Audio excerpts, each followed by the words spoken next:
Hello, hello, hello. Welcome back to stream. Stream! Yay, stream. Okay, so we got philosophy roulette for today. I'm gonna try and make Wednesdays a thing. I hope it will work.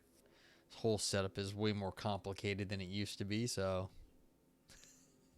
if anything works, that's awesome. But so far, so working. It's cool. My last stream went off pretty well. It was just, a one off to a paper, get it done. It was cool. um the what's it called, YouTube's did flag the one of the clip I had of from John Wick, so that part is going to get muted, but it didn't copyright strike me. It's just saying I have to give up whatever money I was making on the video, which was of course none. So that's fine by me. I don't mind muting that 30 seconds either. So I'm happy that I'm gonna be able to use my current clips that I have for copy for alerts. So that's good. So I'll have alerts and stuff. And I don't mind having to mute a few seconds of like a 30 seconds of video on the on the YouTube end. If that's the worst that happens to me, that's acceptable. So yeah, cool. So yeah, more on, let's see, what else is happening today. Let's get some philosophy roulette. Let's just see what happens on what's been cracking on the new page of Phil Paper. So let's take a look. I thought we had a good paper last time. It was on the what's it called, AI and ethics, and I disagreed with what happened, but I thought it was a good talk about how people and interact with artificial intelligence and technology. So let's see. Materialized depression in medical tools and technologies from the American Journal of Bioethics. Let's see. It's well known that racism is encoded into the social practices and institutions of medicine.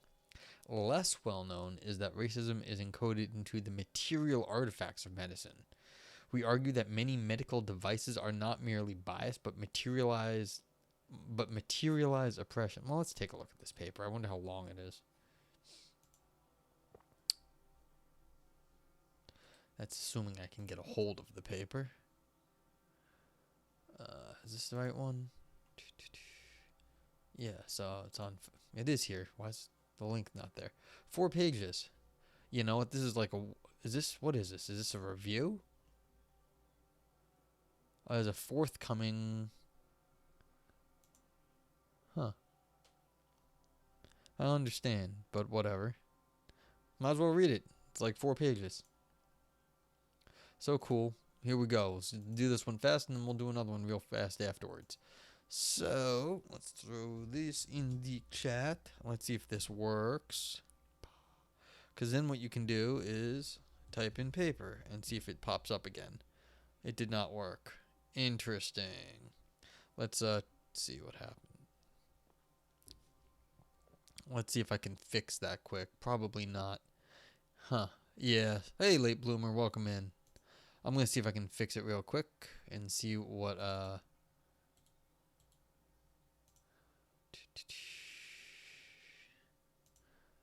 see if I can see what I did. Huh. Okay. You're welcome. Alright, I don't know. I'll have to work on that later. There's nothing I can do right now about that, but you know what? We can hold on to this link, and it'll be right here. I have it, so it's no big deal. So what I'm going to do is download it, and then we'll do one more right after this, just because why not?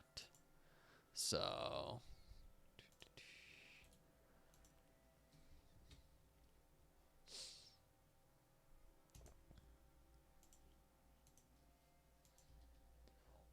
cool. Let's see if this works. Hey, we're still working. It's brilliant. All right, so I mean, I got the confused why the link didn't work the first time. Well, why it's not showing up on Phil Papers, the web page, like right here, because when you click on the Google Scholar page, it takes you back to Phil Papers. But that's fine. Hey, Miss Kite. Oh, I saw you the other night in Aristotle's. Welcome on in. What I do here is this thing called Philosophy Roulette, where I go on Phil Papers. If you don't know Phil Papers, because if I recall correctly, you were a fourth year philosophy student. I go here on Phil Papers. If you don't know philpapers.org, it's a sort of a repository and social network for professional philosophers. And I just grab any old paper and I read it. So, which, there's a question on, is this really a good thing to be doing? But I do it anyway. And that's kind of just how I roll. And, so yeah. So feel free to ask questions along the way. I'm not hearing my background music. Why is that? Yeah, it's flaking out today. Everything updated. There was a OBS update and it's flaky, which is very strange. But like it works a little bit sometimes and then it stops working. So it's like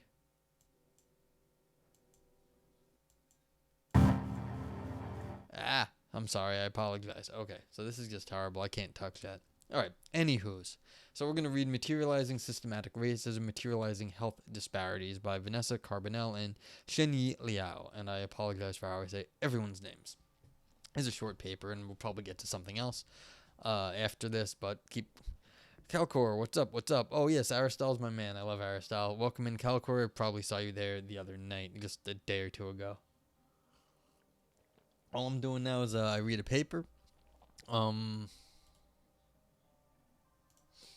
This is the paper this is the paper, and then I read and review it live. And feel free to ask questions. This is like a super short paper. It's like 4 pages, so it'll go quick. And I'll probably do another one after this. What did I forget? I knew I forgot something. Let me update my little. Oh, you want to know why? This is not the paper I thought it was. Materialized Depression in Medical Tools and Technologies is not the same as Materializing Systemic Racism, Materializing Health Disparities. I got confused by all the materializings. Ha. Well, we can read this paper anyway, too, because this is forthcoming in the American Journal of Bioethics. So, here's what we got. I'm going to do this paper.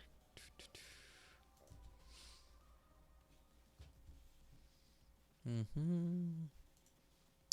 me see if I can fix this a little bit. There we go. So, quick and easy. We'll do this one fast. It'll be quick and dirty, this one. This is, yeah.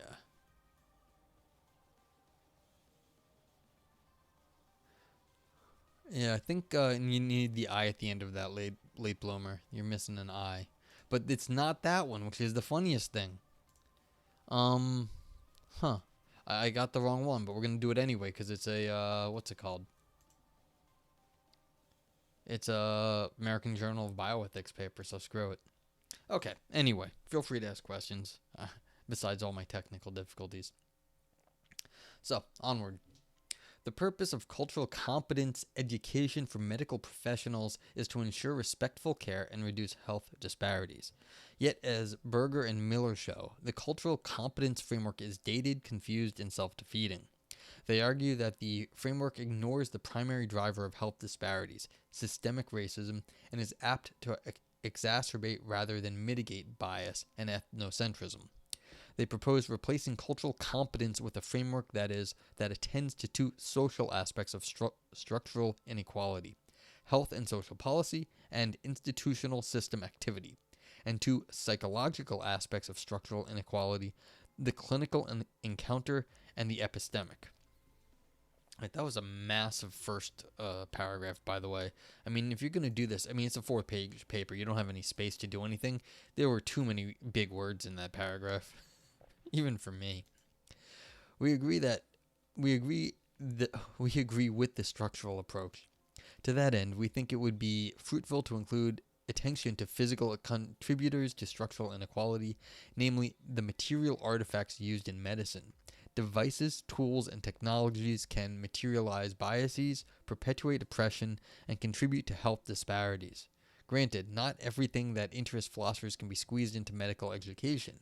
Nevertheless, there are compelling reasons for including the study of material artifacts in education designed to reduce health disparities.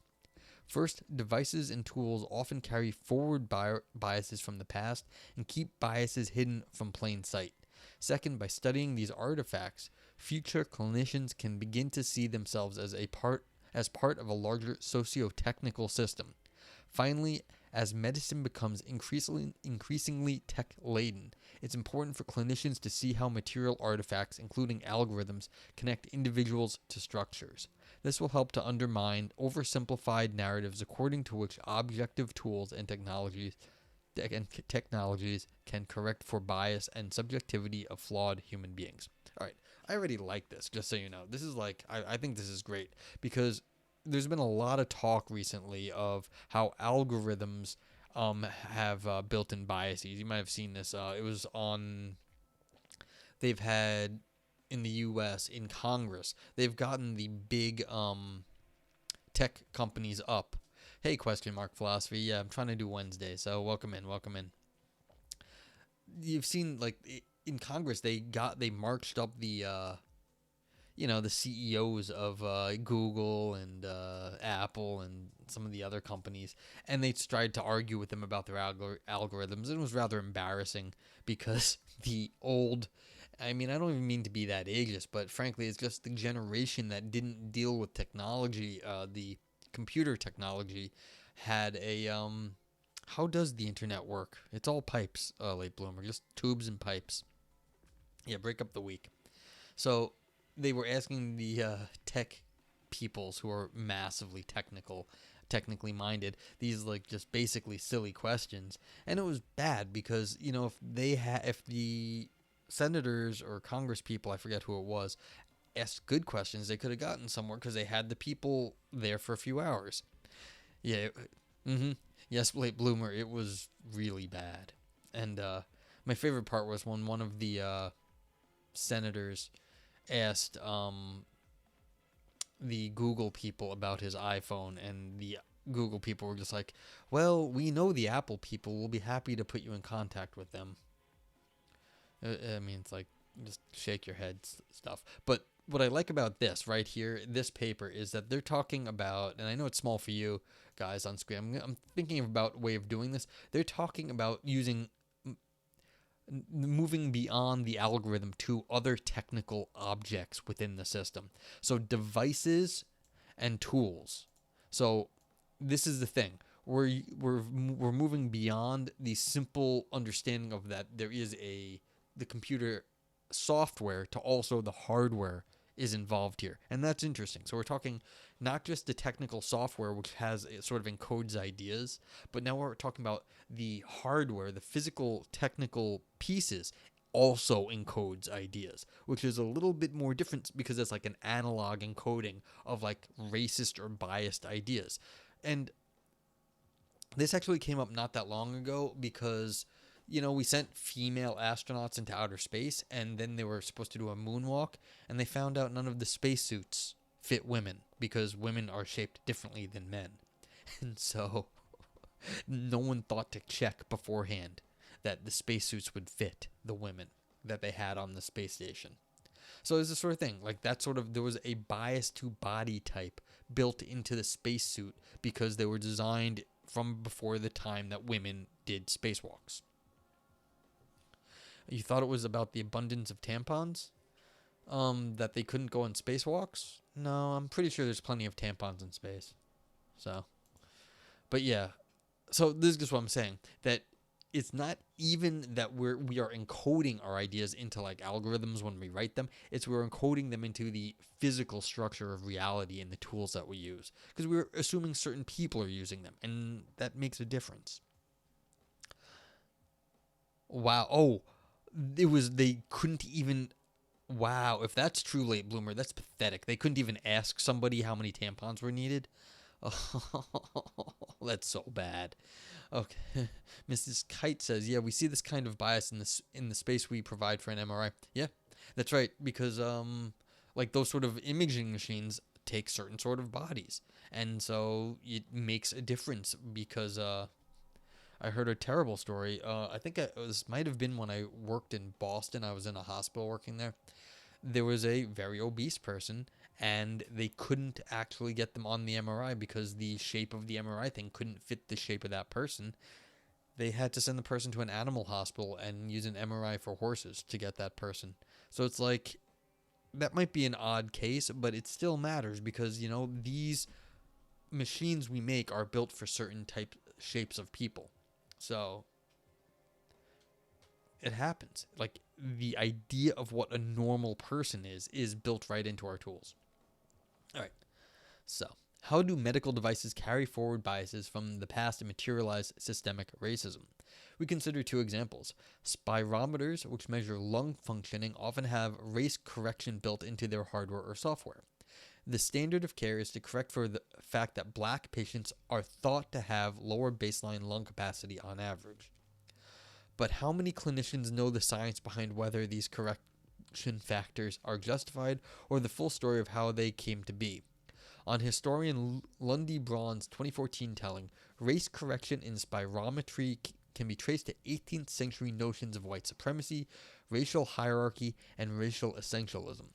Most of the designers and users of these instruments had no racist intentions, but they relied on reference values from poorly controlled studies and then contributed to further confusion by using spirometry in new studies with poorly defined racial groupings.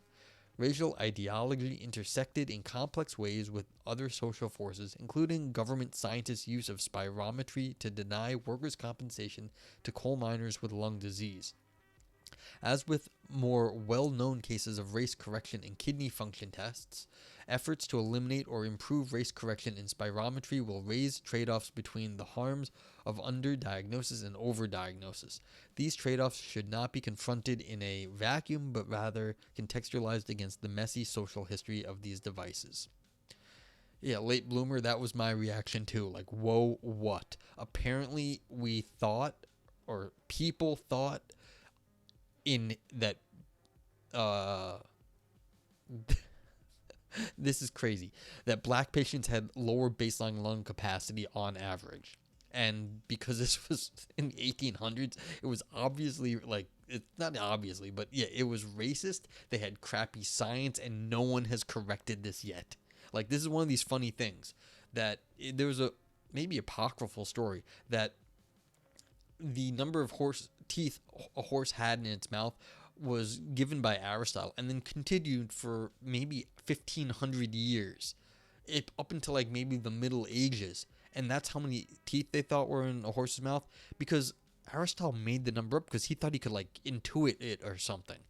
No one looked, and this is the sort of thing that happens. We've been using this hardware, these like these spirometers that measure lung function, and they just sort of carried forward this racist correction, maybe even built into the machine itself, to measure lung functioning of black people differently than white people, and then they got denied medical treatment, or got worse medical treatment because of that. That's well, it's sadly typical, but it does happen. And yeah, so this is a great story. I mean, terrible, but interesting. Yeah, okay. So this is the sort of thing we're talking about here. How did racism get built into the physical artifacts that we're using now that make differences in people's lives? The social history of the pulse oximeter is shorter and less complicated, but equally scandalous. Some models of these devices systematically overestimate oxygen saturation in darker-skinned patients to a degree that could affect decision-making. Many light-based technologies display such biases. Pulse oximeter. Now, this is what my feeling exactly, late bloomer. The color of the skin matters because they're using light sensing technologies to measure oxygen. Many light-based technologies display such biases. Automatic soap dispensers are one notorious example. Fingertip pulse oximeters were initially calibrated on all white or mostly white research subjects. Their skin color bias has been known for decades and was confirmed recently in hospital data comparing pulse oximetry to arterial blood gas results in a large cohort.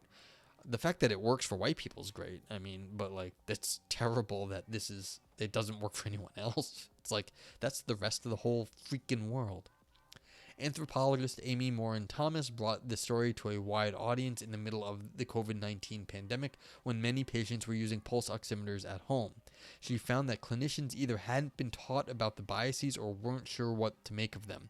Manufacturers had gone decades without being forced to correct the design flaw. Yeah. And you wonder why people don't trust the government is because of crap like this. Like, the government, I think, is trying to do its best to save, like, its citizens' lives. And the fact that, like, it doesn't work for maybe 30% of the U.S. population, or it doesn't work correctly, that can throw off what people think about, like, medical science. Like, that's just mind-bending. And you wonder why people don't trust things. It's because sometimes they can't trust them. And I get it. You need people to trust the science, but the science is sometimes terrible also. Spirometers and oximeters materialize systemic racism. They are what Shen Liao and Bryce Hubner call oppressive things. They are not merely or accidentally biased, but biased in a way that's congruent with oppression. Their biases, 1, go in the same direction as racial oppression, 2, are causally embedded in an oppressive system, and 3, are both the downstream consequences of past oppression and the upstream antecedents of future oppression. Liao and Hubner in Press. I think that's the paper I was going to be reading, but I couldn't find it, and I got this one instead. To appreciate the nature and extent of how systemic racism was materialized in these devices requires attending to some of the details of their history, as well as the broader story of racial categorization in medicine. For this reason, we think history is an essential component of interdisciplinary education aimed at addressing systemic racism. Okay, so, yeah. As we argue elsewhere, the fascinating thing about these two examples is that in one case, the problem can be traced to the presence of race norming, and in the other, to the absence of race norming. Because of this, no quick technical solution is likely to be forthcoming. Simple de-biasing will not solve the problem if the underlying cause is oppressive social structures. Future clinicians should be educated about biased devices, but also about oppression more generally, and while Berger and Miller focus on systemic racism, it should be noted that material artifacts can be biased along multiple intersecting axes of social difference and oppression. Not only race, but gender, class, ability, etc. Man, I love these examples. Like this pulse oximeter thing. My dad bought one because he had a COVID and it was kind of bad. And like, you know, it showed that his oxygen was really okay. And when like he got tested and stuff, his oxygen levels were really okay. But it's crazy. It's not crazy. It's just really depressing to think that like if his skin was not the color it was, it could have been wildly off, and maybe he might not have gotten the treatment he needed at that time. It's like that. I'm sure there were people that this happened to. Berger and Miller suggest reforms at 4 levels: macro, health and social policy; meso, institutional system activity; micro, the clinical encounter; and epistemic. They place race norming for kidney and lung function at the meso level and urge medical educators to cease conflating race with genetic ancestry. We propose using particular oppressive medical tools as a case study for illustrating how all 4 levels connect to form a single structure. Not only can biases and beliefs get embedded in material objects, but those objects also shape our thoughts and behaviors. According to embodied and embedded views of cognitive science, cognition isn't something that just happens in our brains, but is something we do with our bodies and is embedded in the physical and social worlds. As Liao and Hubner put it, racist things play an essential role in the ecology of racial oppression by shaping racialized thoughts and actions and racialized interactions and institutions. Things can shape thoughts and thoughts and institutions can shape things in cyclical patterns. If you have any questions, let me know. I just think this is interesting, but this is at this point they're just waxing poetic. They're just talking about, look, we've got these objects that are got embedded racism into them, and this is sort of like reflective of like society more generally, and then society affects the technical stuff, the technical objects, the artifacts, and then the artifacts affect society also. Like it's just sick, comes back. It's all a big mess, really. You might call this a self-supporting or mutually supporting sort of system, standalone complex, for those who like Ghost in the Shell. For example, without intending it, the oximeter designers left traces of a racially biased worldview that white bodies are the norm within the device. The device then carries that bias covertly to future users who think with the device, allowing it to shape their institutions, decisions, habits, practices, expectations, and norms.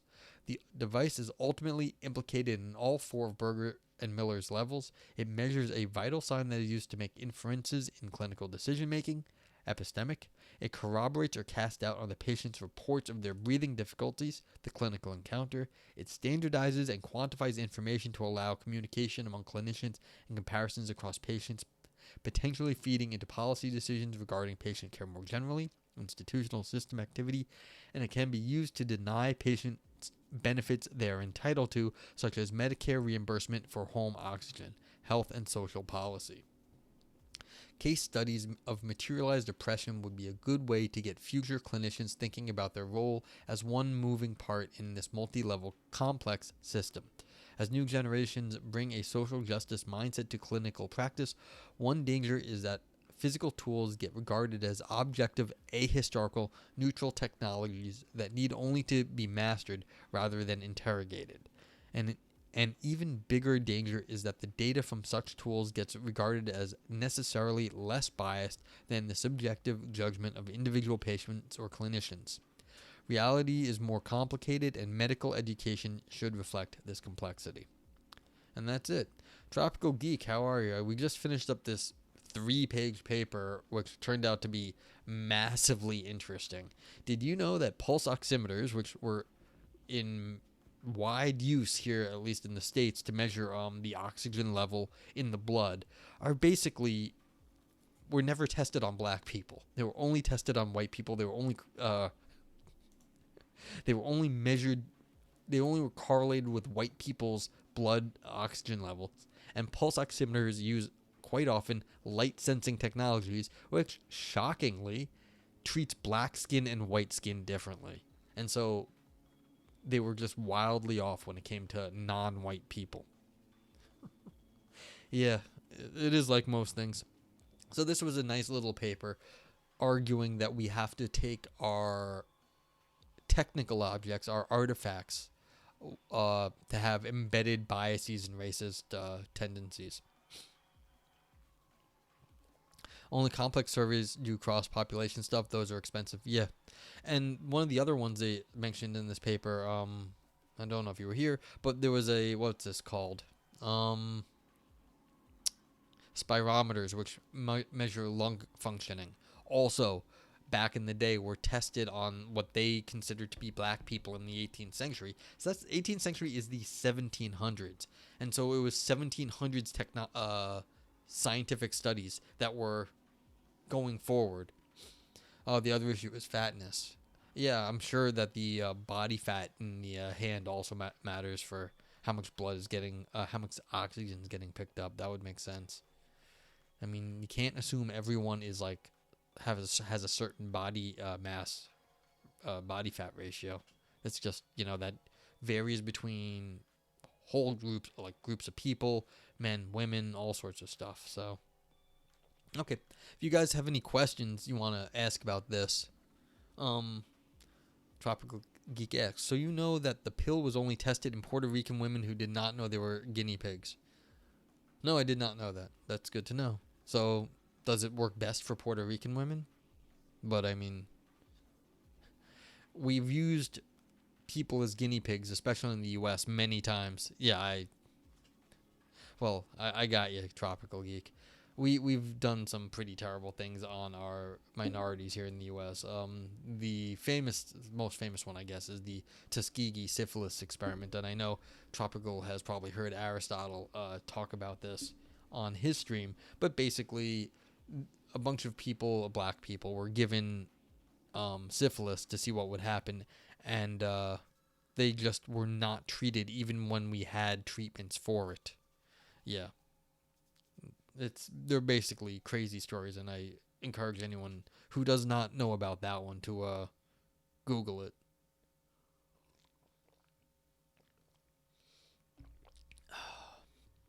Okay. They gave it to a whole generation of women. What, they just try to wipe out the Puerto Ricans that generation? I mean, that'd be like on par for like the United States, but like seriously. On brand, I should say. Okie doke. Yeah, who knows? I mean, who knows what they were actually thinking at the time. Alright, but that was a fun paper. If anyone has anything else to say, please let me know. Otherwise, we'll go do another paper now, because that was fun. We'll do another one. That only took like half an hour.